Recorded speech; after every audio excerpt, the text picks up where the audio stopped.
সামনে বসা মুসলমান ভাইরা, পর্দার আড়ালের সম্মানিতা মা এবং বোনেরা, প্রাণপ্রিয় ঢাকাবাসী,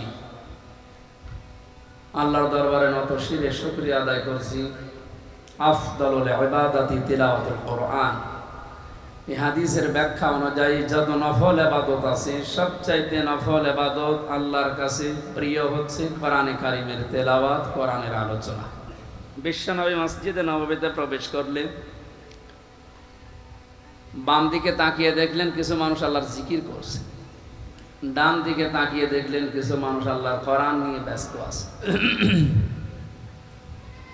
নবীজি বললেন দুইটা দল ভালো কাজে আছে, তবে কোরআনে কারিম নিয়ে যারা ব্যস্ত আছে তারা সবচাইতে উত্তম কাজে আছে। এ মুহূর্তে আল্লাহ আমাকে নির্দেশ দিয়েছেন আমি যেন কোরআনে কারিমের এই আলোচনায় শ্রোতা হিসাবে অংশগ্রহণ করি। কিছু টের পেলেন? মুহাম্মদ রাসূলুল্লাহ সাল্লাল্লাহু আলাইহি ওয়াসাল্লাম যদি এখন বেঁচে থাকতেন আর এই ডমনি এলাকার পাশ দিয়ে যেতেন, কোরআনের ইজ্জতে তিনি এই আলোচনায় অংশগ্রহণ করতেন। এইরকম একটা জায়গায় আল্লাহ আমাদেরকে কিছু সময় বসার তৌফিক দিলেন। জবান খুলে বলছি আলহামদুলিল্লাহ। উনি দারাজ কণ্ঠে কথা বলছিলেন।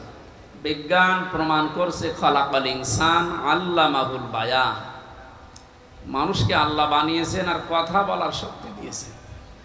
এই যে মানুষ কথা বলতে পারে, এই কয়েক ইঞ্চি জায়গা থেকে এক একটা কথা বের হতে 27টা স্তর পার করা লাগে। কয়টা? 27টা স্তর পার করার পর একটা কথা তৈরি হয়। আপনি চিন্তা করেন,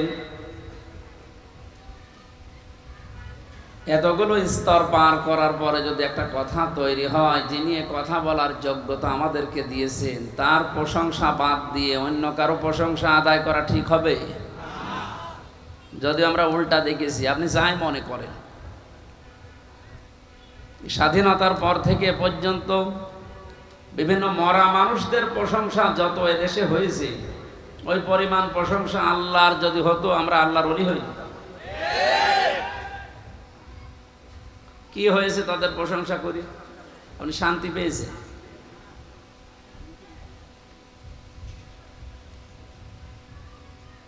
একজন বেদুইন এসেছিল, নবীজি বললেন কি তোমার এই অবস্থা? কাঁধের ওপর একটা ভাঙ্গা মূর্তি নিয়ে, নাক ভাঙা। তোমার মূর্তির নাক ভাঙা কেন? লোকটা বলে হে রাসূল, এটা আমার মূর্তি না, এটা আমার খোদা। এটা সব সময় আমি সঙ্গে রাখি, না জানি কখন কোন বিপদে পড়ি। আজও আমার মনে হয় 1500 বছর আগে এই লোকটা না বুঝে তার খোদাকে সঙ্গে রেখেছিল বিপদ থেকে বাঁচার জন্যে।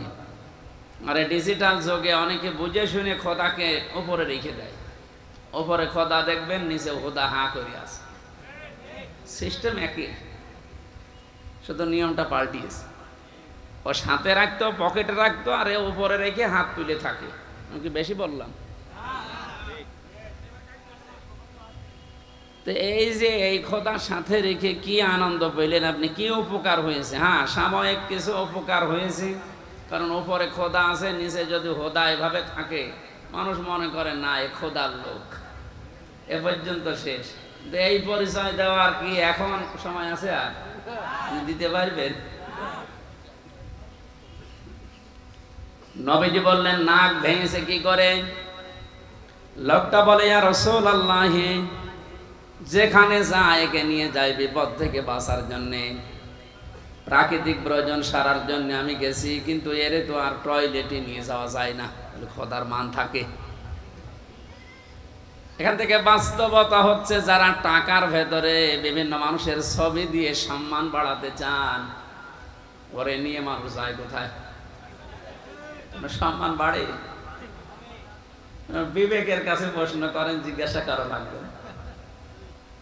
একটা মুশরিক, এই লোকটাও তার খোদাকে টয়লেটে নিতে রাজি না, আর আপনি যাকে ওই রকম সম্মান দিয়ে রাখেন তারে পকেটে করে সব জায়গায় নিয়ে যাচ্ছে। আপনি কথা বুঝে চিল্লাচ্ছেন তো নাকি আন্দাজে? আমি জানি আপনি বুঝতে ফেলেছেন। ঢাকার মানুষ খুব চালাক। এরা হা করলে হাসা দানায় হালসা বোঝে।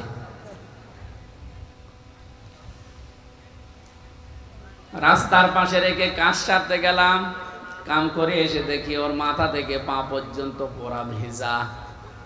চিন্তা করলাম খোদা আর গা ভেজা, এ না জানে কর রহমত বরকতের পানি হবে। জহব্বা বের করে চাটলাম, খাইলাম, দেখে একটা ঝাঁঝ ঝাঁঝ লাগে, গন্ধ। চিন্তা করলাম পানি যার যদি রহমতের হবে আর খোদার গা থেকে ঝরতেছে, এরকম গন্ধ হবে কেন, ঝাঁঝ লাগে কেন? পাশে তাকিয়ে দেখে একটা কুকুর দাঁড়িয়ে আছে, ওর নিচ দিয়ে পানি টপকাচ্ছে। এবার বুঝলাম যে কোন রহমতের পানি। ওদের আমার মেজাজ গেল খারাপ হয়ে, এই তুই খোদা না খোদা, নিজের এই কুকুরের পোশাক থেকে বাঁচাতে পারো না, আমারে রাগ হওয়ার পরে ওরে দিয়েছে একটা আষাঢ়, ওর নাক ভেঙে গেছে। নবীজি বললেন আমার কাছে কেন আসলে? লোকটা বলেন, ইয়া রাসূলুল্লাহ, এদের অসারতা, এদের কল্প কাহিনী, এদের অজ্ঞতা, এদের মূর্খতা, এদের দুর্বলতা সব আজ আমার কাছে স্পষ্ট হয়ে গেছে। আমি আর এর কাছে কিছুই চাই না, একে নিতেও চাই না। আপনার তাওহীদের কাছে আমি ধরা দিতে এসেছি, আমারে আপনি পড়িয়ে দেন লা ইলাহা ইল্লাল্লাহু মুহাম্মাদুর রাসূলুল্লাহ। আপনি শুধু হাদিসটা শুনে শেষ করে দিচ্ছেন না। আমার তো মনে হয় ১৫০০ বছর আগে লোকটা যা ঘটিয়েছে, এখন এই ডিজিটাল যুগে খাপের খাপ অনেকের জীবনে মিলিয়ে যাচ্ছে। যেই দেখেছি যে না এগুলো তো কল্প কাহিনী। আজকে আমি কোর্টে সারাদিন ছিলাম, আমার যতগুলো মামলা সব আজকে আদালত ঢিসমিস করে দিয়েছে। আমার এখানে একটা প্রশ্ন ছিল আজকে, কিন্তু উনি করতে দেয়নি। আমাকে ৩টা বছর আটকে রেখেছিলেন মাটির নিচে এবং জেলখানা মিলে। আমার প্রশ্ন হচ্ছে, আপনি আমাকে মামলা দিয়ে ৩টা বছর আটক রাখলেন, যে আমার অপরাধ আছে কি না? ৩ বছর পরে আজকে প্রমাণ হলো যে আমি নির্দোষ, কোনো অপরাধ নেই। আমার যত রকমের পরীক্ষা করার দরকার ছিল রিমান্ডে নিয়ে সব করেছে। এই মোবাইলটা আজকে দিয়েছে ওরা ৩ বছর পর। এর মধ্যে যা ছিল ওরা সব কিছু দেখেছে। যে মামলা দিয়েছিল আনসার আল ইসলাম না কি জানো, সাথে আমি জীবনে জানি না। যত রকমের পরীক্ষা করেছে একটাও পাইনি। জজ আজকে হাসছিল যে মামলার বিচার করব কি দিয়ে, কোনো মাল নেই, যা ছুড়ে ফেলে দিলাম।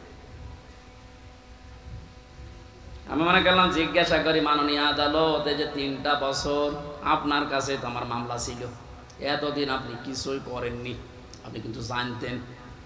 আজকে যেমন ছুড়ে ফেলে দিচ্ছেন, হাসি তামাশা করছেন যে একটা মামলা হলো, এই 3 বছর জানতেন না? 30 থেকে 32 বার এই মামলাটাই আদালতে উঠেছিল, কিন্তু জামিন আপনি দেননি, বারবার ফেরত দিয়েছেন।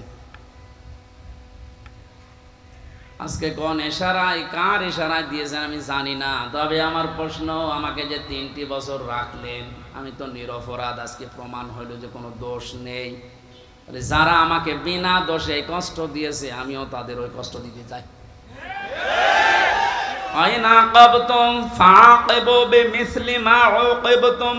যতটুকু অত্যাচারিত হও অতটুকু করো। তা আমি যেহেতু হয়েছি করানো, আমাকে জানিয়েছে, সুতরাং আমি যতটুকু পেয়েছি। মাটির নিচে আপনারা আমাকে রেখেছিলেন, আমার মামলার আয়ু থেকে শুরু করে উপরের যে নির্দেশদাতা পর্যন্ত প্রত্যেককে আমি 3 বছর মাটির নিচে রাখতে চাই। আমি বেশি করছি না, সমান সমান করছি। এটা যদি আপনি না করতে পারেন, আগামীতে আমার মতো আরো মানুষ বিনা কারণে 3 বছর 5 বছর না 10 বছর 15 বছর মাটির নিচে জেলখানায় থাকবে, কোনো বিচার হবে না। 15 বছর পরে লোকটা যখন বের হবে, আপনি রায় দিয়ে দেবেন যে নির্দোষ, কোনো দোষ নেই, তাহলে 15 বছর আপনি ফিরিয়ে দেন। আমার জীবন থেকে আপনি 3টা বছর নষ্ট করে দিলেন। যাদের কথা মতো এই মানুষগুলো তো কিয়ামতে মামলার আসামি হবে, কারণ আল্লাহ আপনাকে মাফ করবে না যতক্ষণ হামজা মাফ না করে। কারণ আপনি আল্লাহর ক্ষতি করেননি, ক্ষতি করেছেন হামজার।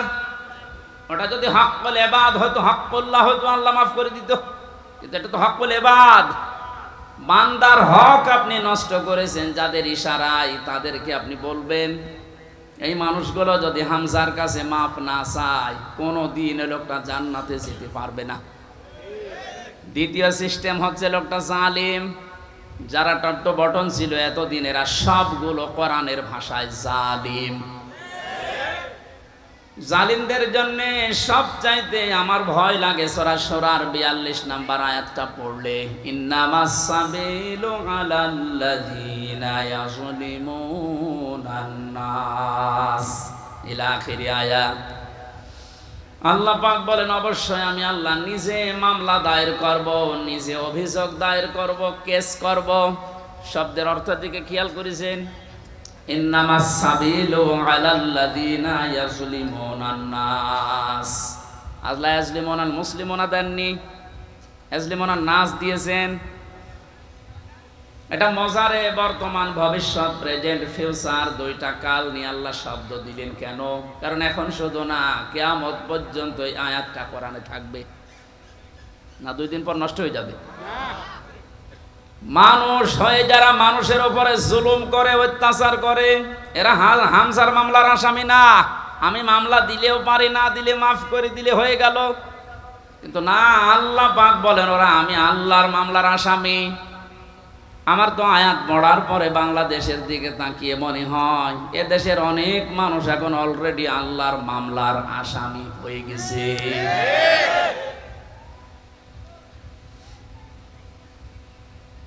যিনি বিচারপতি, যিনি রায় দেবেন, তিনি যদি মামলার বাদী হয়, বলেন আপনার পক্ষে রায় আসার সম্ভাবনা আছে?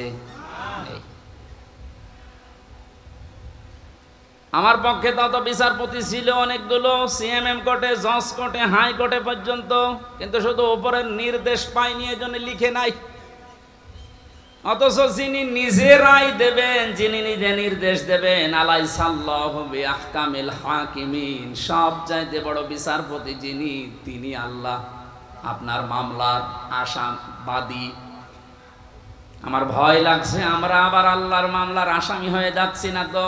ওয়ায়াবগুনা ফিল আরদি বিগাইরিল হক, অন্যায়ভাবে পৃথিবীতে বিদ্রোহ করে যারা বেড়ায়, এই 2 প্রকার মানুষ আল্লাহর মামলার আসামি। আর এই 2 প্রকার মানুষ এখন বাংলাদেশে বেশি।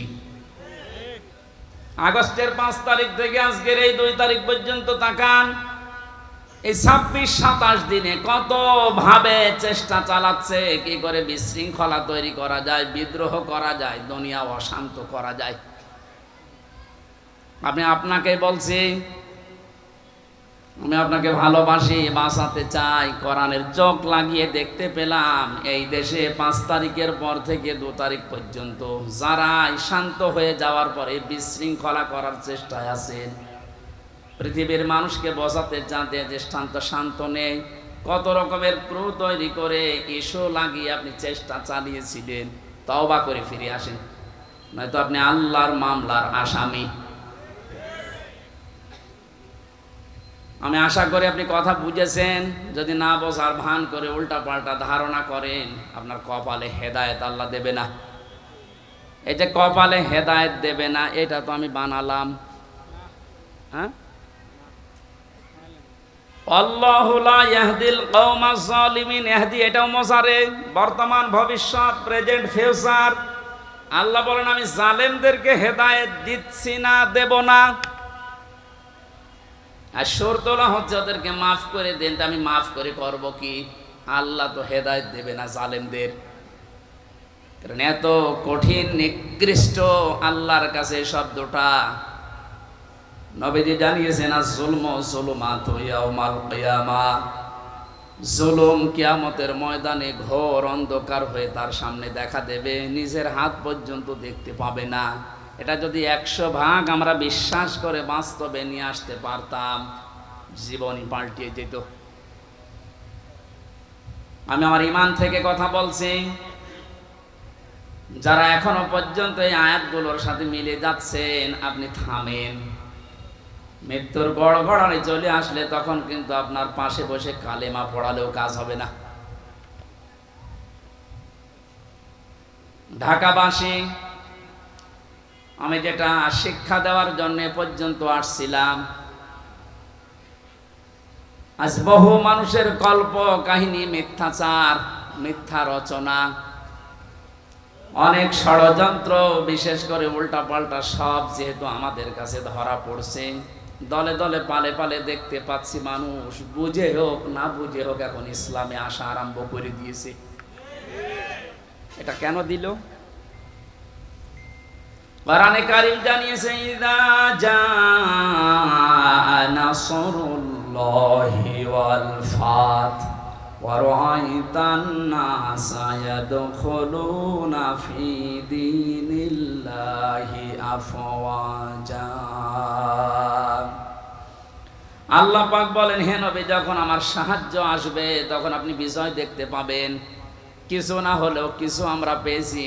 আল্লাহর সাহায্য আসার কারণেই কিন্তু আমরা বিজয়ের স্বাদ পেয়েছি। মানুষ যে পরাধীন থাকলে কি হয়, এটা এই 27 দিন আমি টের পেয়েছি। সবচেয়ে বেশি টের পেয়েছিলাম মাটির নিচে যতদিন ছিলাম। ওই সময় চোখের ওপরে কালো কাপড় বাঁধা, আমার হাতে পেছনে হ্যান্ডকাপ দেওয়া, পায়ে ডান্ডা বেড়ি দেওয়া, মাজায় দড়ি দিয়ে যখন টেনে নিয়ে যেত, মনে হচ্ছে এ পৃথিবীতে সব চাইতে বড় অসহায় আমি। তো মাটির নিচে অবস্থায় ছিলাম। আপনারা উপরে যারা ছিলেন, বিবেক দিয়ে বলেন তো, আপনারা অসহায় ছিলেন না? গত কয়েকদিন আগে কুষ্টিয়ায় বাংলাদেশ জামাতি ইসলামী ওলামা বিভাগের আয়োজনে 500 আলেম সব ঘরানা থেকে নিয়ে এসেছিল। কত? 500।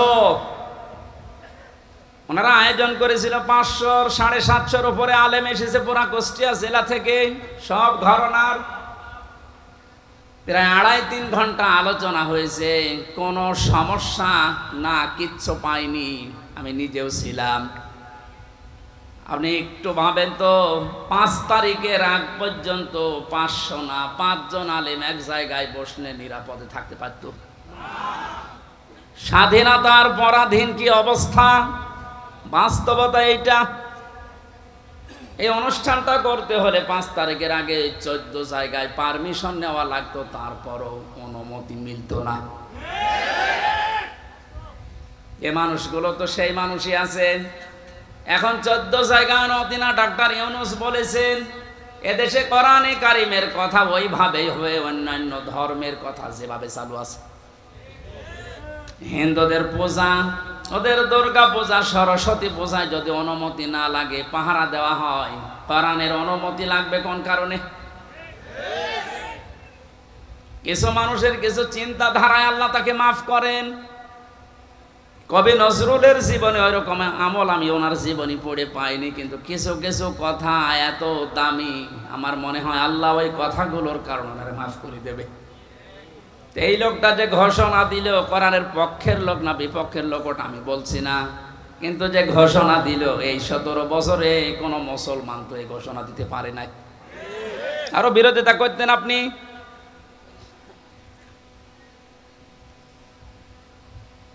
অন্যান্য ধর্মের অনুষ্ঠানে যদি অনুমতি না লাগে, মুসলমানদের কোরআন প্রসারে অনুমতি নেওয়া লাগবে। কোন কারণে? কোনো অনুমতি আজকে থেকে নেওয়া লাগবে না। যেখানে যতটুকু পারেন কোরআনের কথা ওই ফোর্সই বলবেন, যেটা আল্লাহ জানিয়েছে। ওনার পরের দিন দেশের ডিসিএফ এর প্রধান, যিনি গোয়েন্দা বিভাগের, আমারে কল দিয়েছিল। আমার মাহফিল ছিল ওই দিন গাইবান্ধা। আমারে ডাক দিয়ে বলছে, হুজুর, কোরআনের কথা বলতে দেশে 56,000 বর্গ মাইলের কোনো ইঞ্চিতে আর বাধা নেই। যে ফোর্সে আল্লাহ জানিয়েছে আপনি ওই ফোর্সে বলবেন। কেউ যদি কোনো জায়গায় টো শব্দ করেন, শুধু একটু জানাবেন, আমারে সেভ করে রাখবেন, ও ঠ্যাং ভেঙে ফেলবো। আমি বললাম, স্যার আপনি এতদিন কোথায় ছিলেন? আমি কেবল দায়িত্ব পেয়েছি। কিন্তু 2টা কথা ওরা জানিয়েছে, যারা আয়োজন করে তাদেরকে আপনি বলবেন ওনারা যেন মহিলা প্যান্ডেলটা আলাদা করে, ওখানে পুরুষের যেন আনাগোনা না থাকে, আর ওনাদের যে আলাদা টয়লেট বা নামাজের ব্যবস্থা, ওগুলো যেন ওয়ান টাইমের জন্য করা হয়। এক ভালো প্রস্তাব দিয়েছে। এটা যেহেতু রেকর্ড হচ্ছে, সারা বাংলাদেশে আমার প্রত্যেকটা জেলায় 2টা-3টা করে ওয়াজ নেওয়া আছে। এর মাধ্যমে সবাইকে জানাচ্ছি, ওই স্যারের কথাটা মানা দরকার। কথাটা ভালো কথা না? পর্দা কিন্তু নফল না। পর্দা কি নফল? ফরজ। কেমন ফরজ? নামাজের মতো ফরজ। কিন্তু আজ অনেকে এটাকে গুরুত্ব এভাবে দিতে চায় না, নফলও মনে করে না। পর্দা যে একটা ফরজ, নফলও মনে করে না। এই জন্যে কাজটা যেভাবে উনি করতে বললেন আমি আপনাদের কাছে পৌঁছিয়ে দিলাম। উনি আজকেও আমাকে জানিয়েছে কোর্ট থেকে বের হওয়ার পরে, যেই দেখেছে সব মামলা ঢিসমিস হয়ে গেছে। আমি সাংবাদিকদের সামনে যখন ব্রিফিং করার পরেই কল দিয়ে জানিয়েছে যে আপনি কিন্তু আজকেও মাহফিলে যাবেন। আমি জানি কোথায়, খিলক্ষেতে। এটা কি খিলক্ষেত? দেখেছেন, আমি জানি না আমার মাহফিল কোথায়, কারণ আমার সাথে যে ছেলেটা আছে ও আমার একদিন আগে জানায় যে আজকে অমুক জায়গায় মাহফিল আছে। ওনারা জেনে ফেলেছে, কত খোঁজ রাখছে। ওনার ওই কথাটা আমরা আহ্বান জানালাম, আপনারা মেনে চলবেন। মেয়েদের এই সিস্টেমগুলো একটু দরকার। ওনাদের ইসলাম জানা দরকার নেই? বলেন। ঢাকাবাসী কোরআনে কারীম থেকে কথা আরম্ভ করার জন্য আমরা আল্লাহর শুকরিয়া জানাচ্ছি, যিনি আমাদেরকে এই স্বাধীনতার একটু হালকা সুখ পাওয়ার তৌফিক দিয়েছেন। যখন আল্লাহর সাহায্য আসবে, বিজয় যখন আপনি দেখতে পাবেন, বিজয়ের যতগুলো ধাপ আছে, একটা ধাপ আমি বাস্তবে সভাপতির সাথে আমি আজকে মিলাবো, একটু মিলাবেন। ওয়ারাইতান নাসা ইয়াদখুলুনা ফি দীনিল্লাহি আফওয়াজা। আল্লাহর সাহায্য আসলে আপনি বিজয় দেখতে পাবেন। বিজয়ের প্রথম ধাপ এটা, দলে দলে পালে পালে মানুষ দেখবেন ইসলামে প্রবেশ করছে। আপনি 27 দিনের জরিপটা একটু দেখেন। আগস্টের 5 তারিখের আগে আমি 4 তারিখে রাত্রে পেয়েছিলাম একটা জরিপ। ওই জরিপে দেখেছি এই দেশের 100 জনের মাত্র 15 জন চায় যে ইসলাম রাষ্ট্রীয়ভাবে কায়েম হোক, 85 জন চায় না। আজকে মাগরিবের পরের রিপোর্ট আমি ঘুমানোর আগে দেখেছিলাম বিবিসি থেকে। আজকের রিপোর্ট হচ্ছে দেশের 100 জনের 35 জন এখন চাচ্ছে দেশে কোরআন দিয়ে দেশটা চলুক। আপনি একটু সুযোগ দেন। দলে দলে যেভাবে প্রবেশ করছে, গাইবান্ধার পলাশ বাড়িতে আমি 45 মিনিট আলোচনা করার পরে এক হিন্দু অনার্স মাস্টার্স করা এক শিক্ষিত মানুষ এসে বলছে, আমার ধর্মে আমি আর থাকবো না, আপনি আমার ইসলামে প্রবেশ করান। এই যে অন্য ধর্মের মানুষ যদি বুঝে কোরআন শুনে চলে আসতে পারে, যারা হালকা পাতলা ইমানের অধিকারী তাদেরকে একটু সুযোগ দেন, দেখবেন দলে দলে যে আফওয়াজা পালে পালে মানুষ ইসলামে আসবে। জরিপ যেটা করেছে ও গাঁজা খেয়ে করেনি, বাস্তবতা দেখেই করেছে। 35 জন যদি হয়ে যায় 27 দিনে, আর 27 দিন যেতে দেন, 50 ভাগ মানুষ যখন ইসলাম চাইবে দেশে কায়েম হয়ে যাক, আল্লাহর কসম কেউ বাধা দিয়া ঠেকাতে পারবে না। ওই যে ঐক্যের ডাক দিচ্ছিলেন, ওই কথাটা বোঝানোর জন্য একটা উদাহরণ বলছি কয়েক মিনিটে, একটু মিলান। একটা হোস্টেলে 100 জন ছাত্র, প্রতিদিন ওনাদেরকে যে নাস্তা দেওয়া হয়, এর ভেতরে 20 জন ঘাড় তেড়া করে আছে যে না, এই নাস্তা আমরা খাবো না। কয়জন? 20 জনের ভেতরে না, 100 জনের ভেতরে 80 জন। 80 জন বলছে এই প্রতিদিন এই যে নাস্তা দেওয়া হয় এটা আমরা খাবো না, এই মেনু পাল্টাতে হবে। হোস্টেল যিনি সোফার আছেন বলছেন তাহলে ভোট দাও। প্রত্যেকেই ভোট বাক্স দিয়েছে। কেউ বলছে আমরা রুটি পাউরুটি চাই, রুটি কলা চাই, কেউ খেসুড়ি চাই, কেউ রোল চাই। এভাবে একটা একটা করে দিতে দিতে সর্বশেষ দেখা গেল 20 জন মাত্র যে নাস্তা ছিল আগে, আর বাকি 80 জন এই নাস্তার সাথে একমত না। 20 জনের এক জায়গায় ভোট পড়েছে, এখন 80 জন বাকি আছে, ওরাও ভোট দিয়েছে। কারোটা 15, কারোটা 14, কারোটা 18, এভাবে করতে করতে ভাগ হয়ে গেছে। নাস্তার বিল যেটা পাস হবে, বেশি সংখ্যক যেহেতু মানুষ যেখানে পাস হবে ওইটা, 80 জন থাকার পরও নাস্তার ওই বিলটা পাল্টায়নি। কারণ এখানে কয়জন? আরো জোরে বলেন। আমি শুধু বলার জন্য বলছি তা না, এটা জীবনে মেলাতে হবে। আজ সময় এখন ওইটাই। আমরা সংখ্যায় টুপিওয়ালা মানুষ। এদেশে 100 জনের 96 ভাগ আমরা মুসলমান। 20 জন যদি এদেশে ইসলাম নাও চায়, 80 জন আমরা চাই, কিন্তু ছোটখাটো বিষয় নিয়ে মতপার্থক্য করার কারণে আজ আমরা দল বিদলে বিভক্ত হয়ে 20 পর্যন্ত যেতে পারছি না। 18, 17, 15। জেলখানার ভেতরে আমি ছিলাম মাওলানা মামুনুল হকের সাথে 3টা বছরই। মানে মাঝে মাঝে বলতেন, হামজা বাইরে থাকতে ভাবতাম কি আর ভেতরে এসে বুঝতেছি কি। এখন যে পাল্টিয়ে যাব, কে বুকে হাত বাঁধে, কে আমিন জোরে বলে, কে নবীকে দাঁড়িয়ে সালাম দেয়, কেউ বসে সালাম দেয়, ও সব বাদ। আল্লাহ একজন আছে, রাসূল একজন আছে, কোরআন আছে, কথা বিশ্বাস যারা করে তাদেরকে এক জায়গায় নিয়ে আসা লাগবে। ইহুদি, খ্রিস্টান, বৌদ্ধ, মুশরিক যারা, ওরা কিন্তু এই ধোঁয়াগুলো তুলে আমাদেরকে আলাদা আলাদা করে রেখেছে। এই জন্য 80 জন হওয়ার পরও 20 জনের সাথে পারছি না। এই কথা বলছেন? জন্য যেভাবে চলতেছে, আশা করছি কোরআনের এই আয়াতটা বাস্তবে আল্লাহ আমাদেরকে দেখাবেন। আরাইতান নাসা ইয়াদখুলুনা ফি দীনিল্লাহি আফওয়াজা। দলে দলে পালে পালে যেভাবে মানুষ ইসলামে আজ দীক্ষিত আর আরম্ভ হয়েছে, আল্লাহ পাক যেন চর্ম চোখে দেখার তৌফিক দেন যে কোরআন দিয়ে 56,000 বর্গ মাইল চলছে। শোক এবং শান্তি শব্দ দুইটা। শোক 3টি বিষয়ের নাম, শান্তি 4টা বিষয়ের নাম। বাস্তবে ছোট জীবনে বহু দেশ আমি ঘুরেছি। আমি আকিস গ্রুপে চাকরি করতাম খতিব হিসাবে। ওনারা একটা ভিসা লাগিয়ে 27টা দেশ আমারে একবারে ঘোরানোর ব্যবস্থা করে দিয়েছিল। যদিও 3 বছর জেলে থাকার কারণে আমার ভাগ্য হয় নাই, তারপরও আমার ব্যক্তিগতভাবে বহু দেশে আমি গেছি। সুখ শান্তি এটা কিনতে পাওয়া যায় না। আল্লাহ পাক সুখ এবং শান্তি নিজের পক্ষ থেকে দান করেন। এজন্য 53 বছর হয়ে গেল, সুখ শান্তি দুইটার একটাও আমরা এখনো পাইনি, অনুধাবনও করতে পারছি না। কারণ চলছিল এই 53 বছর মানুষের তৈরি করা নিয়ম নীতি দিয়ে। বাবা চালিয়েছিল, আমি দেখি নাই, ওই মুরব্বীরা দেখেছে। বাবারটা দেখে নাই, স্বামী চালিয়েছিল, ওনারা দেখেছে, আমি তো দেখি নাই। আমার 92 সালে জন্ম। চাচা চালিয়েছিল, বউ চালিয়েছে, ভাবিও চালিয়েছিল, সবগুলো আমরা দেখেছি। শুধু কোরআন দিয়ে দেশ চললে কেমন দেখা যায় আজও দেখিনি। দেখেছেন? এটা দেখেছেন?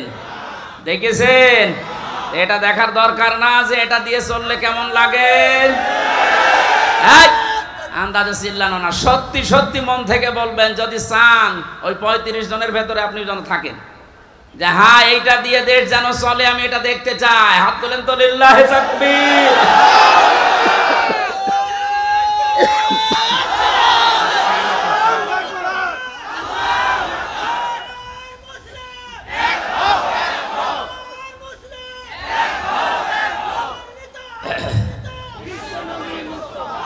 আলহামদুলিল্লাহ ভাই, দরুদ আর সালাম পড়ছে আমাদের নবী মুহাম্মদুর রাসূলুল্লাহ সাল্লাল্লাহু আলাইহি ওয়াসাল্লামের প্রতি। 7টা নামে আল্লাহ তাকে পড়া কোরআনে স্পেশাল ভাবে ডাক দিয়েছেন। কয়টা? 7টা। 1 নম্বরে নাম দিয়েছেন ইয়াসিন। ইয়া হরফে নেদা, ইয়া মানে হে, সিন মানে সাজ্জেদ। তাফসিরে কাবীর আল্লামা ফখরুদ্দিন রাজি রহমতুল্লাহ আলাইহি উনি ব্যাখ্যা করতে গিয়ে সিনের অর্থ দিয়েছেন 5টা। আমি গতানুগতিক কথা বলি না। যারা আছেন যদি হেদায়েতের নিয়তে কথা শোনেন, আমি আশা করছি কোরআন আপনাকে পথ দেখাবে। আর কোরআন শরীফ যদি কাউকে হেদায়েত দিতে না পারে, ও যেন বিশ্বাস করে ওর কপালে আর হেদায়েত নেই।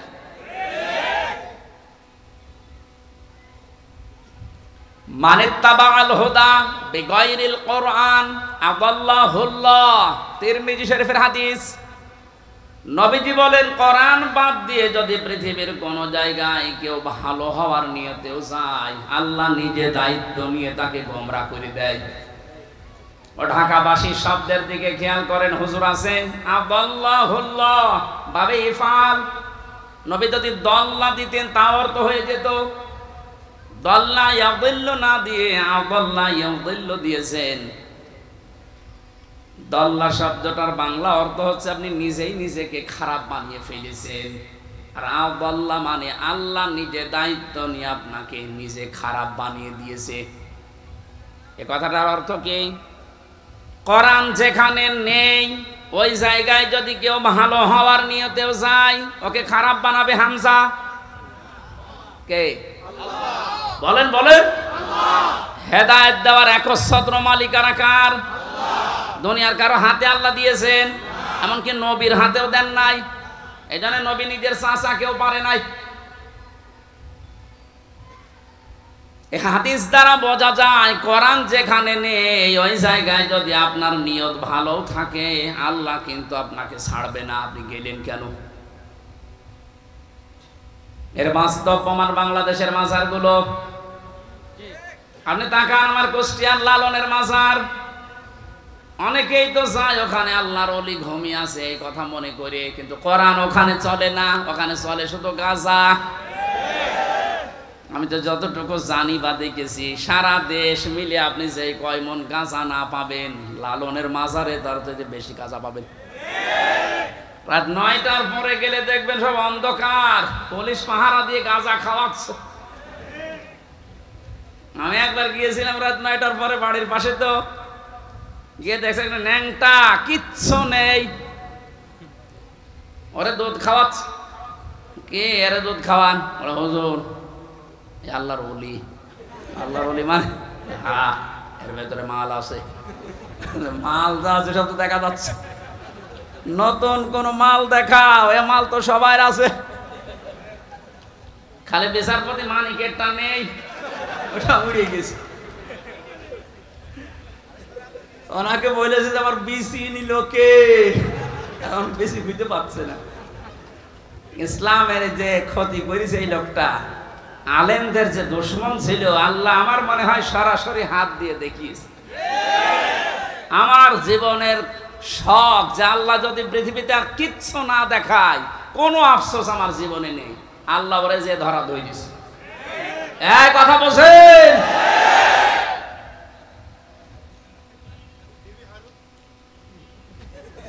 এই লোকটার সম্পর্ক আমি শুনেছি জেলখানায় থাকতে। ছোট হুজুরটা আমার সাথে ছিল, ওই যে রফিকুল ইসলাম মাদানি, 2 মাস ছিল।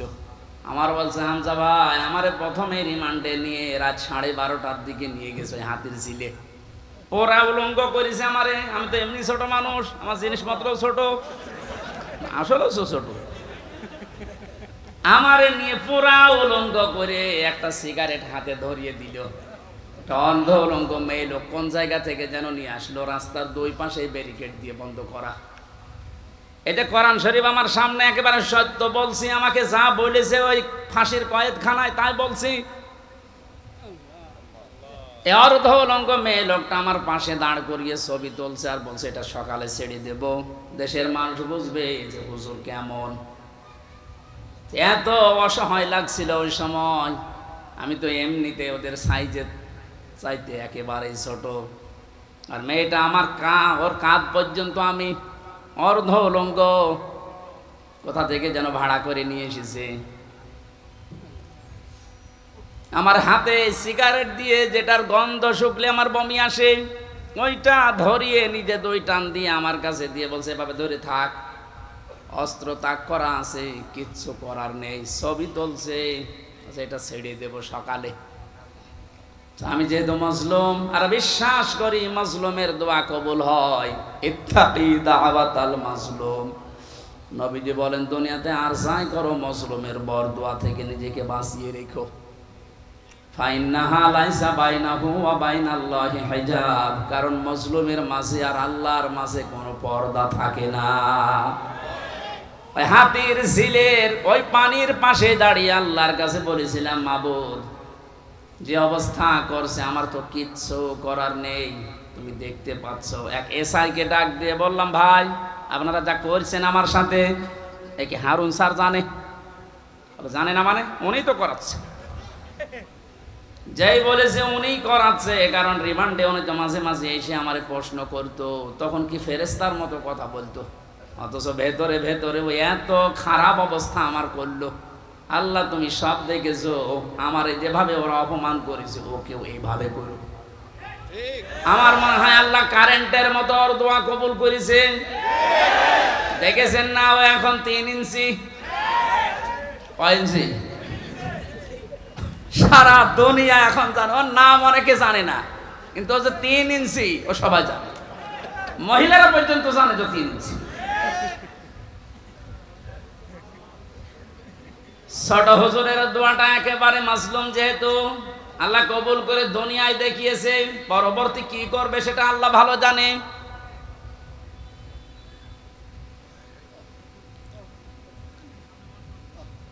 যেটা বোঝার জন্য বাস্তবে ইয়াসিন শব্দটা আমি নিয়ে আসলাম। আমি আশা করব আপনাকে ইয়াসিনে পাল্টাবে। অনেকে মনে করে ইয়াসিন সূরা পড়লে 10 খতম কোরআন শরীফের সওয়াব হয়, কিন্তু কেন হয়?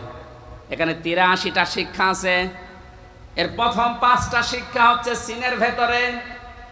আপনারা শুনতেছেন? আল্লাহ ডাক দিয়েছেন ইয়াসিন, হে নেতা। ইয়া মানে হে, সিন মানে সাজ্জেদ, সাজ্জেদের বাংলা অর্থ নেতা। মুফাসসির 5টা অর্থ দিয়েছেন তাফসিরে কাবীরে। 1 নম্বরে সাজ্জেদুল বাশার, 2 নম্বরে সাজ্জেদুল আলামিন, 3 নম্বরে সাজ্জেদুল কাউনাইন, 4 নম্বরে সাজ্জেদুল আম্বিয়া, 5 নম্বরে সাজ্জেদুল মুরসালিন। এক একটা শব্দের আবার ব্যাখ্যা করা আছে। আমি কথা বলছি তাফসীর আকারে, আপনি মিলান। প্রথম নম্বর অর্থ হচ্ছে সাজ্জেদুল বাশার, আল্লাহর ঘোষণা দেওয়া মানুষের জন্য একমাত্র নেতা আদর্শ একজন, তার নাম মুহাম্মদ রাসূলুল্লাহ। কি বুঝলেন ইয়াসিন পড়ে? আপনি মানুষ নামে যদি পদবাচ্চা বিবেচিত হন যে আমি মানুষ, অথচ নবীজিকে আপনি আদর্শ মানেন না, নেতা মানেন না, বিশ্ব নবীকে, আল্লাহর ভাষায় আপনি মানুষ নেই। কথা বললেন না কেন? ঢাকাবাসী, এটা যদি খালি দুনিয়ার বিষয় হয়তো আল্লাহর কসম আমি এটা বলতাম না। এটা সম্পর্ক আখিরাতের সাথে। হুজুর যে আয়াত পড়েছিলেন, আয়াতটাতে ছিল ওয়া কুল্লুহুম আতিহি ইয়াউমাল কিয়ামাতি ফারদা। সূরা মরিয়মের 90 নম্বর আয়াত। আল্লাহ পাক বলেন কিয়ামতের দিন প্রতিটি মানুষকে বিচারের প্রথম ধাপে আমি ডাক দেব স্রেফ একা একা। কয়জন করে? কেউ থাকবেন আপনার সাথে, আপনি স্রেফ একা থাকবেন। বিচারের দ্বিতীয় পয়েন্টে আল্লাহ ডাক দিয়েছেন, এবার আর একা ডাকবেন না। ইয়াউমা নাদউ কুল্লা উনাসিন বিইমামিহিম। সূরা বানী ইসরাঈল 72 নম্বর আয়াতের প্রথম অংশে আছে। আল্লাহ বলেন কিয়ামতে প্রতিটি মানুষকে এবার বিচারের দ্বিতীয় ধাপে, আমাদের যেমন প্রথম সিএমএম কোর্ট, এরপরে জজ কোর্ট, প্রথমে আল্লাহ আপনাকে একা ডাকবে, দ্বিতীয় সিস্টেমে যে একা না, আপনার নেতা সহ ডাকবে। কে সহ? আপনার নেতা সহ আল্লাহ এবার ডাক দেবেন। আগে নেতা, এরপরে কর্মী। যেহেতু আপনারা শিক্ষিত মানুষ, বিবেক আপনাদের বেশি কাজ করার কথা। নিজের দিকে তাকিয়ে বলেন তো, আপনি দুনিয়ার স্বার্থে হোক আর যে স্বার্থেই হোক, যাকে নেতা মানেন, আদর্শ মানেন, ওই লোকটা যদি কিয়ামতে আপনার সামনে থাকে, পেছনে আপনি দাঁড়িয়ে আছেন, আগে তো আল্লাহ তাকে দেখবে। এক কথা বলে না কেন? কি মনে হয় আপনার যে ওই লোকটাকে যদি আল্লাহ দেখে আপনাকে মাফ করে দেবে? ওরে দেখলেই তো আল্লাহর আগে রাগ হয়ে যাবে।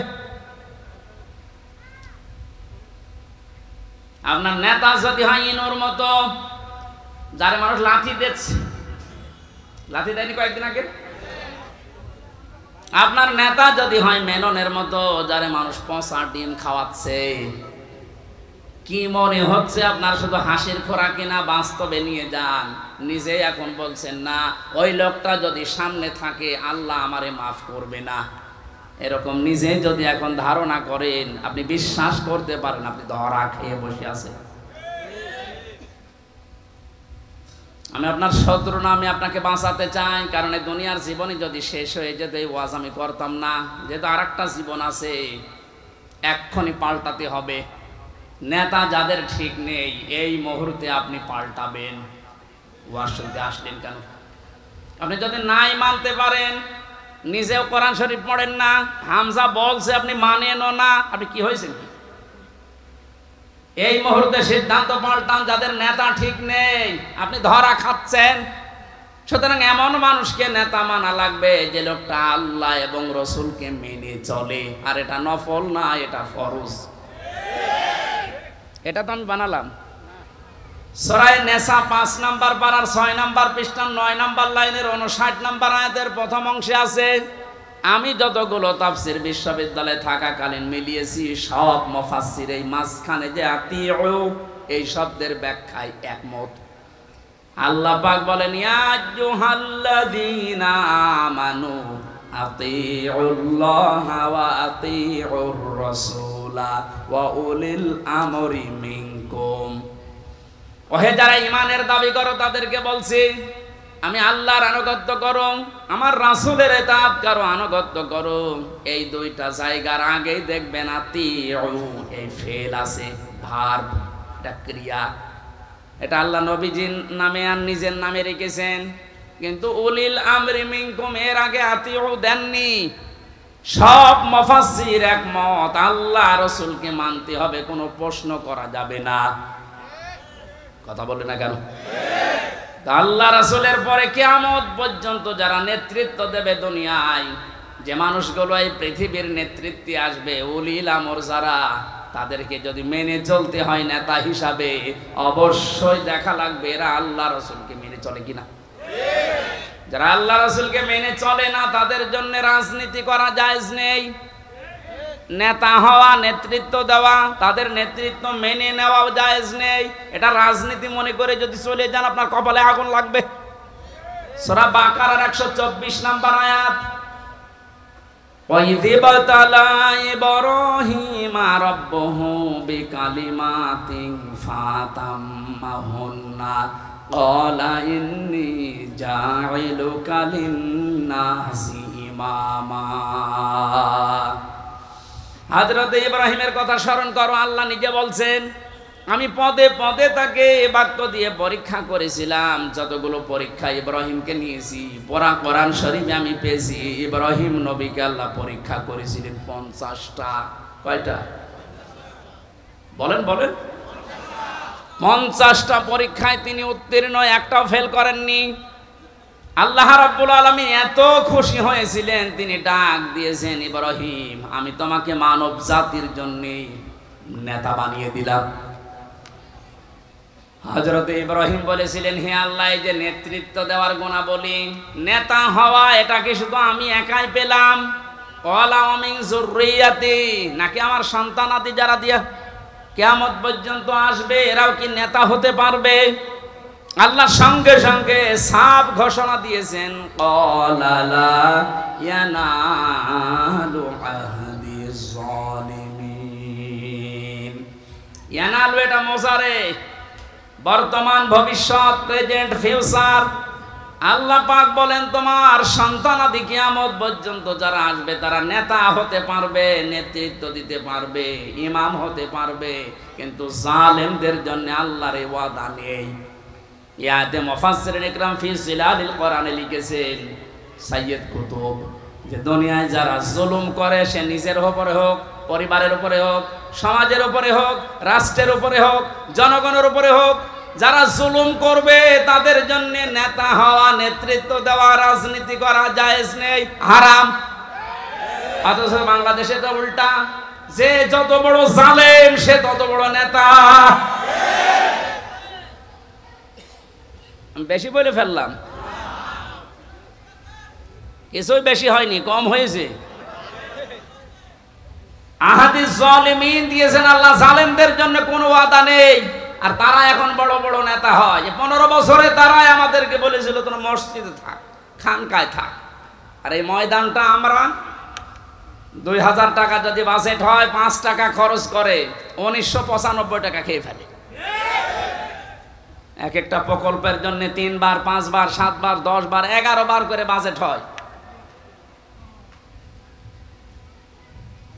এক একজনের যে টাকা পাচারের এই যে এখন দেখছি, আমার মনে হয় যদি কিয়ামত পর্যন্ত হায়াত পেত এই লোকটা, এত টাকার মালিক হওয়া ওর দ্বারা বৈধ পথে সম্ভব না।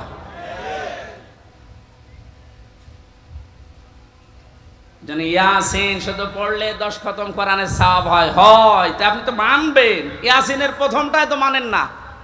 এই নেতৃত্বের কথা বললেই বলে রাজনীতি। আরে ভাই, রাজনীতি মানে রাজনীতি এটা কোরআনের পাঠ না?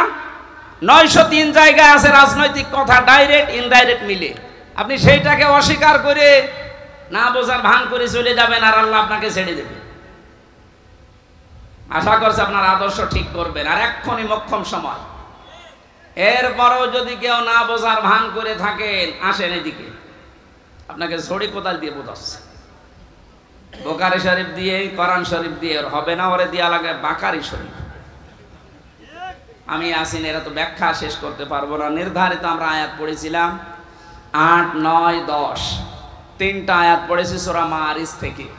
কয়টা? এখানে আল্লাহ কিছু দৃশ্যের কথা দিয়েছেন, কিয়ামতের ভয়াবহতা, সে প্রথম থেকে এ পর্যন্ত। যে কিয়ামত যখন সংগঠিত হবে, এইরকম পাহাড় উড়ে যাবে, সব ধ্বংস করবেন আল্লাহ তাআলা। একথা বলতে বলতে এই কঠিন মুহূর্ত যখন তৈরি হবে, এই মুহূর্তে মানুষের অবস্থা কি হবে আজকের আলোচনার বিষয়। এজন্য আমি মিলিয়েছি মুক্তিপণ। এটা বানিয়েছিলাম জেলখানায় থাকতে। জনাব এটিএম আজহারুল ইসলাম, নাম শোনেননি? এই লোকটা এখনো পর্যন্ত জেলে আছে। উনি একদিন একটা বই পাঠিয়েছিল, মুক্তিপণ, লেখক সৌদি আরবের। উনি বলছে, হামজা এটা পড়বা, জনগণের সামনে কথা বলো, মানুষ যেন পরিবর্তন হয়, এটা অনেক ভূমিকা পালন করবে। আমি পড়াটা 2-3 বার এই 3 বছরে শেষ করেছিলাম। দেখলাম যে হ্যাঁ, পরিবর্তন হওয়ার যদি মন থাকে, এই মুক্তিপণ এই শব্দটা মানুষের ভেতরে ঢোকাতে পারলে মানুষ আসবে ফিরে। আল্লাহ কিয়ামতের একটা বিশাল কঠিন ভয়াবহ দৃশ্যের কথা নিয়ে আসতে গিয়ে এই জায়গায় আমাদের কাছে এসে থামলেন। একটা মিলাবেন নিজের সাথে। এবার আল্লাহ রাব্বুল আলামিন বলেন, ওয়ালা ইয়াসআলু হামিমুন হামিমান ইউবাসসারুনহুম। সেদিন শহীদের পরিচয় দেবে না। এই যে হামিমুন মানে অন্তরঙ্গ বন্ধু, শহীদ বলা হয়। একে অন্যের যখন দৃষ্টিগোচর করা হবে, একে অন্যের সামনে যখন নিয়ে আসা হবে, কেউ কারো পরিচয় দিতে চাইবে না। রব্বুল আলামিন বলেন, এই লোকটা কি করবে হে নবী আপনি জানেন? ইয়াবাদুল মুজরিমু লাউ ইয়াফতাদি মিন আযাবি ইয়াউমিযিম বিবানি। এই লোকটা মুক্তিপণ হিসাবে নিজের সন্তানকে প্রথমে আল্লাহর কাছে বলবে, আল্লাহ এটা দিয়ে দিলাম, আমার এই ছেলে মেয়ে দিয়ে দিলাম, আপনি আমাকে বাঁচান আজকে। আমি আয়াতটা পড়ার পরে মিলিয়েছিলাম আমার ফারিহার সাথে। আমার ছোট মেয়েটা আমি জেলখানায় যাওয়ার আগে 1 বছর বয়স ছিল, এখন ওর বয়স 4 বছর। ওর কথা যখন মাঝে মাঝে মনে হতো, আমি একটার সাথে মিলাতাম যে বিবানি, আল্লাহ কিয়ামতের দিন সন্তান মানুষ দিতে চাইবে মুক্তিপণ হিসাবে। তো এটা তো আমার সাথে মিলছে না।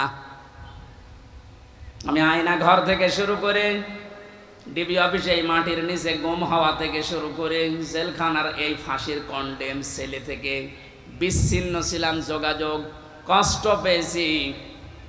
কিন্তু আমার মেয়েটাকে আমি যে ভালোবাসি এখনো পর্যন্ত, আল্লাহ রসুলের পরে পৃথিবীতে সবচাইতে বেশি ভালোবাসি এখনো আমার ওই ছোট মেয়েটাকে। আল্লাহ নিজে তৈরি করে দিয়েছে। অথচ আল্লাহ বলছেন ফারিহাকেও কিয়ামতে হামজা তুই বলবে যে এটাও দিয়ে দিলাম, আমারে বাঁচাও। এটা আমার বিশ্বাস হচ্ছে না যে না এটা হবে না, এটা হওয়া কথা না। আল্লাহ বলেন শুধু ফারিহাকে না, ওয়াসাহিবাতিহি ওয়া আখি, মানুষ তার স্ত্রী এবং তার ভাইকে পর্যন্ত মুক্তিপণ দিতে চাইবে। ফাসিলাতিহিল্লাতি তুবি, শুধু স্ত্রী আর ভাই না, নিজের জ্ঞাতি গোষ্ঠী যারা তাকে আশ্রয় দিত, প্রশ্রয় দিত, সামাজিকভাবে, রাজনৈতিকভাবে, পারিবারিকভাবে, গোষ্ঠীগতভাবে যারা তাকে বিপদে পড়লে আশ্রয় দিত, এদেরকেও বলবে আল্লাহ এদেরও দিয়ে দিলাম। এটা আজকে আমি মেলালাম হাজী সেলিমের সাথে। যেভাবে গালিগালাজ করছিল কোর্টে তোলার সময়, কত টাকার মালিক আপনি বলেন তো হাজী সেলিম।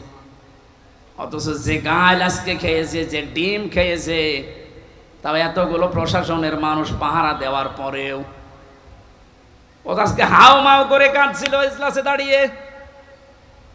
ও তো মনের ভেতরে এইটা আসছিল, কি করলাম, যা দুনিয়ায় আছে সব আজকে দিয়ে বলল জজ সাহেব আপনি আমারে শুধু মুক্তি দিয়ে দেন। ওরে কান্নার ভেতরে এই আওয়াজই ভেসে আসছিল। জামিন নামঞ্জুর করে জেলে পাঠিয়েছে। আল্লাহ বলেন জ্ঞাতি গোষ্ঠী ফাসইলাতি হিল্লাতি তবে, এই ফাসইলাতির শব্দের ভেতরে তিনটা বিষয় আছে ইবনে কাসিরে। তো ওবের ভেতরে দুইটা অর্থ আছে। আল্লাহ পাক বলেন এই পৃথিবীতে ও আপন মনে করে যে মানুষগুলোর যার কাছে যেত, যারা আশ্রয় দেবে বলে বিশ্বাস করত,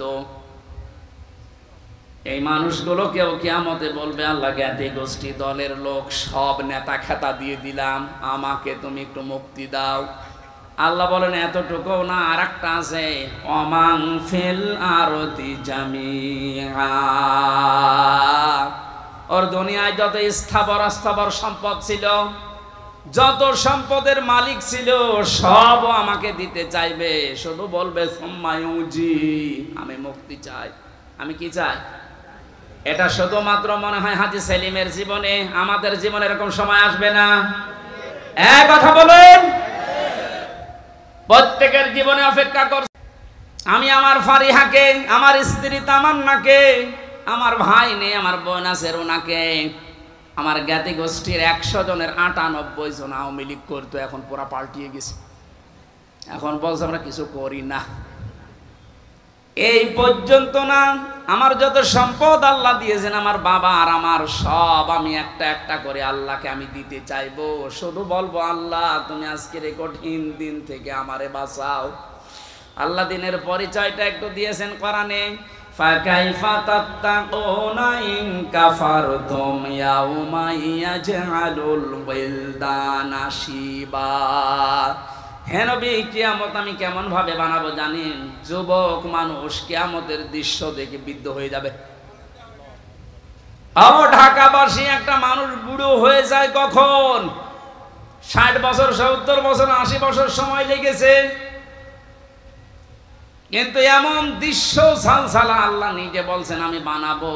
আমার মতো হামজা 32 বছর বয়স, সঙ্গে সঙ্গে সেকেন্ডের ভেতরে বুড়ো হয়ে যাব।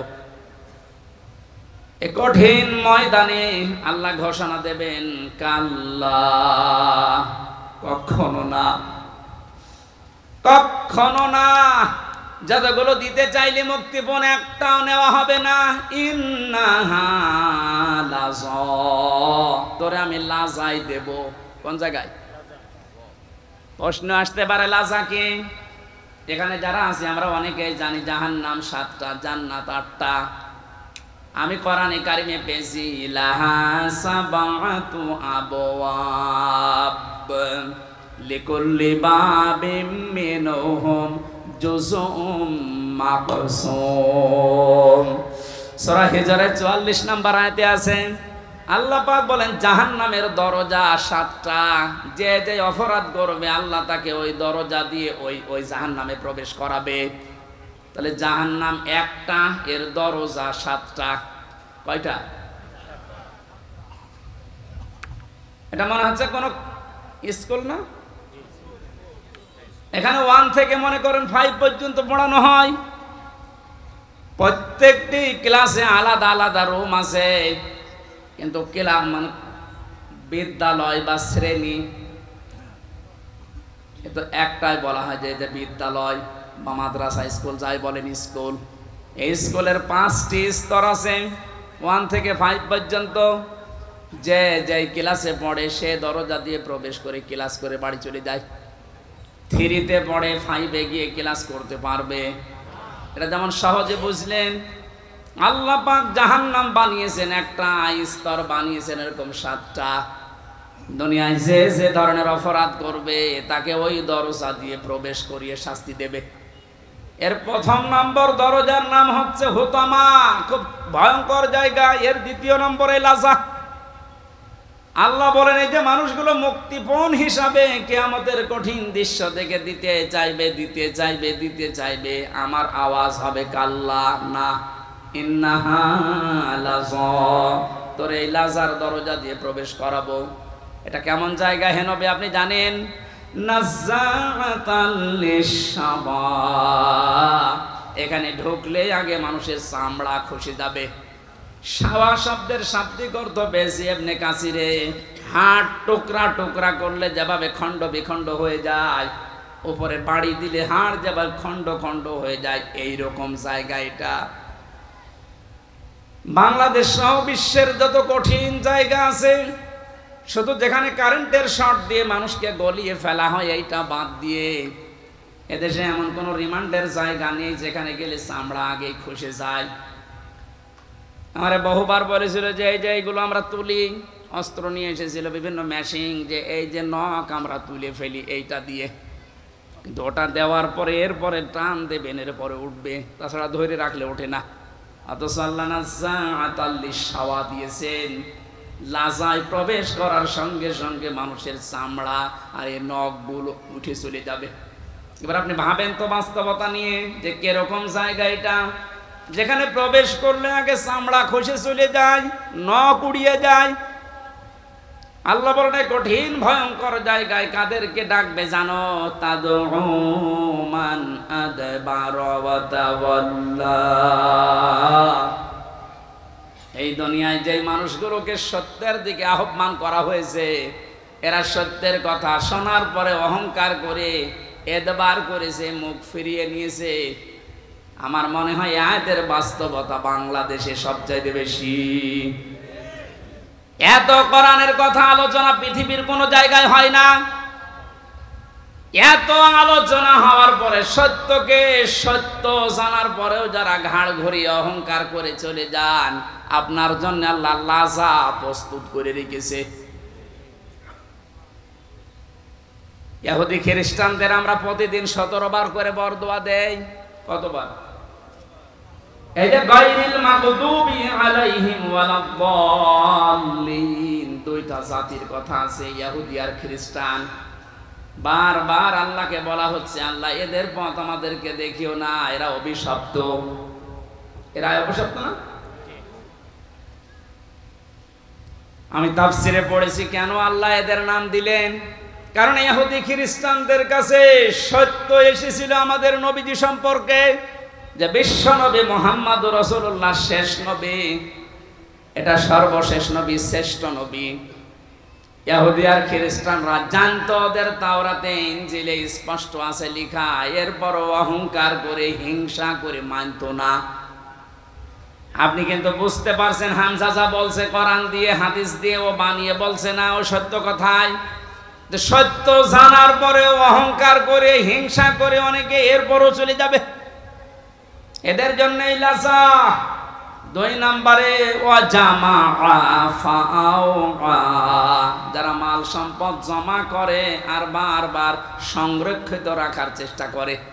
আজ হাজারো মানুষে বাংলাদেশে চরিত্রের আছে, বৈধ অবৈধ নেই, মাল জমা করে যাচ্ছে। ইয়াহসাবু আন্না মালাহু আখলাদাও, মনে করে এটা আমার কাছে স্থায়ী ভাবে থাকবে। শুধু জমা করে শেষ না, এটা সংরক্ষণ করার জন্য কত কায়দা কৌশল। এদেশে জায়গা হয় না, বেগম পাড়া বানাচ্ছে। এদেশে জায়গা হয় না, সুইস ব্যাংকে রাখছে যেন সংরক্ষিত থাকে।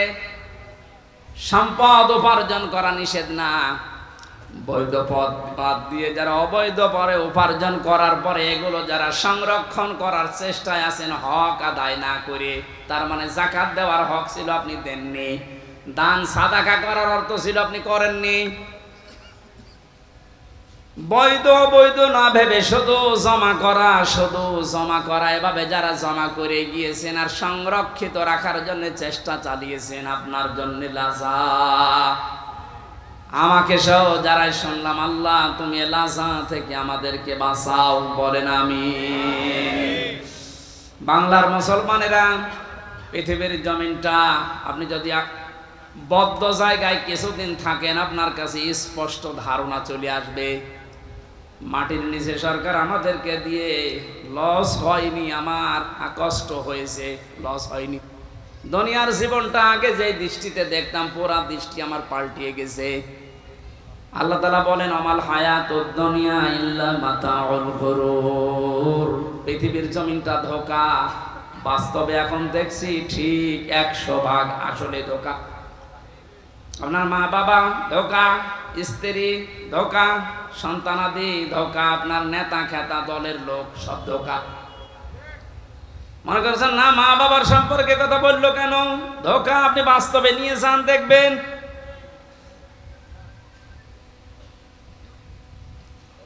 স্ত্রী ধোঁকা, এটার বাস্তবতা আমরা সবাই কম বেশি টের পাচ্ছি। আপনি যদি একটু শ্বশুর শাশুড়িকে অপমান করার চেষ্টা করেন, আপনার আপন বউ আপনার পর হয়ে যাবে। শ্বশুর শাশুড়ি বাদ দিলাম, স্ত্রীর ভাইকে অপমান করে একটা কথা বলেন, যত সুন্দর স্ত্রীর ব্যবহার হোক, সেকেন্ডে পাল্টিয়ে যাবে। দুনিয়ার সব কিছু যখন ধোঁকা ধোঁকা বলে আল্লাহ ঘোষণা দিয়েছেন, আমরা এই ধোঁকার পেছনে পড়ে থেকে আমাদের বিশাল আখিরাত আমরা যেন নষ্ট করি না ফেলি। আমি সহ যারা এসেছি, আল্লাহ তুমি আমাদেরকে ইখলাসের সাথে এগুলো মেনে চলার তৌফিক দাও, বলেন আমিন। বারাকাল্লাহু লানা ওয়া লাকুম ফিল কুরআনিল আযীম। অনেক রাত হয়ে গেছে। আমি মালয়েশিয়া ছিলাম কয়েকদিন আগে। মাওলানা মিজানুর রহমান আজহারি, জাকির নায়েক, এনারা বলছিল কথা বলতে হলে সর্বোচ্চ রাত 9:30 থেকে 10টায় অনুষ্ঠানগুলো শেষ করা লাগবে, কারণ আমাদের এই শরীরে কুলিয়ে ওঠে না। এমনিতে 3 বছর যা খেয়েছি, শরীরের ভেতরে মাল মশলা সব নষ্ট হয়ে গেছে। এবার স্বাভাবিক কথা আমার সময় লাগবে। আমি জেলখানায় মেয়েদের পারিবারিক জীবন নিয়ে, যেহেতু ওখানে 100 জনের 70 জন এই পারিবারিক মামলার আসামি, এগুলো লিখেছিলাম, লিখে একটা বই করেছি। বইটা গাড়িতে আছে, নিয়ে নিজের স্ত্রীকে, মেয়েকে, মাকে পড়াবেন। ওনাদের সম্পর্কে যেহেতু আলাদা কিছু বলতে পারলাম না, বইটা নিয়ে যাবেন। গাড়িতে পাওয়া যায় কোথায় যেন, ওইটা নিয়ে মেয়েকে, মাকে, বউকে, বোনকে, এদেরকে পড়াবেন। আশা করছি পরিবারে শান্তি ফিরে আসবে। আজকের মতো বিদায় নিচ্ছে, কারণ কালকে অনুষ্ঠান অনেক দূরে এবং ডবল আছে। বারাকাল্লাহু লানা ওয়া লাকুম ফিল কুরআনিল আযীম। যারা দায়িত্বে আছেন বাকিটা শেষ করেন। আসসালামু আমি মুসলিম। লা ইলাহা ইল্লা আনতা সুবহানাকা ইন্নী কুনতু মিনাজ জালিমিন। রব্বুল আলামিন, সারা জীবন অপরাধ করে জীবনটা নষ্ট করে ফেলেছি। হাত উঠায় কথা বলবো, ভয় করে, লজ্জা করে। আমাদের অপরাধ যাই করেছি, এগুলো যদি শরীরে লেখা থাকতো, মানুষ আমাদেরকে কুকুরের মতো ঘৃণা করে দাঁড়িয়ে দিত। অপরাধগুলো শরীরে লেখা নেই, যেভাবে গোপন করে রেখেছো, কিয়ামতে কঠিন ময়দানে তোমার ওই সাত্তার নামের খাতিরে আমাদের অপরাধগুলো গোপন করে দিও আল্লাহ। এই আয়োজনে যারা আঞ্জাম দিয়েছে, কোরআন প্রচার হবে, প্রসার হবে, মানুষ জানবে তোমার কোরআনের উদ্দেশ্য নিয়ে। মেহেরবানি করে এই মানুষগুলোকে তুমি কোরআনের খাদেম হিসাবে কবুল করে নাও। হযরতে ওসমানের মতো বানিয়ে দাও। মাহফিলের আয়োজক যারা, বিশেষ করে আজকের মাহফিলের সভাপতি আলিম মানুষ, আল্লাহ তাআলা মাওলানা জুনায়েদ আল হাবিব, আরেকজন মুরব্বী আমার সাথে নামে জেলে ছিল, মাওলানা জুনায়েদ আল হাবিব। আল্লাহ তার কাছে বহু কিছু শিখেছি, পেয়েছি। আজকের সভাপতিকে তুমি আলেম হিসাবে কবুল করে নাও। যত আলেম এখানে এসেছে, আগামীকাল যারা আসবে তাদের আসা যাওয়া সহজ করে দাও। মা বোনদেরকে তুমি ফাতিমার মতো, আয়েশার মতো বানিয়ে দাও। আল্লাহ আমার কণ্ঠটা তুমি ফিরিয়ে দাও। কথা বললেই গলা ব্যথা হয়ে যায়। কি কি খাওয়িয়েছে ওরা জেলখানায়, তুমি আমাকে দেখেছো।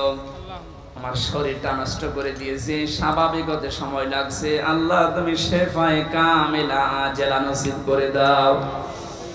কোরআনের কথাগুলো সহজ সরল ভাষায় বলতে পারি, সেই তৌফিক আমাকে ভিক্ষা দাও। যে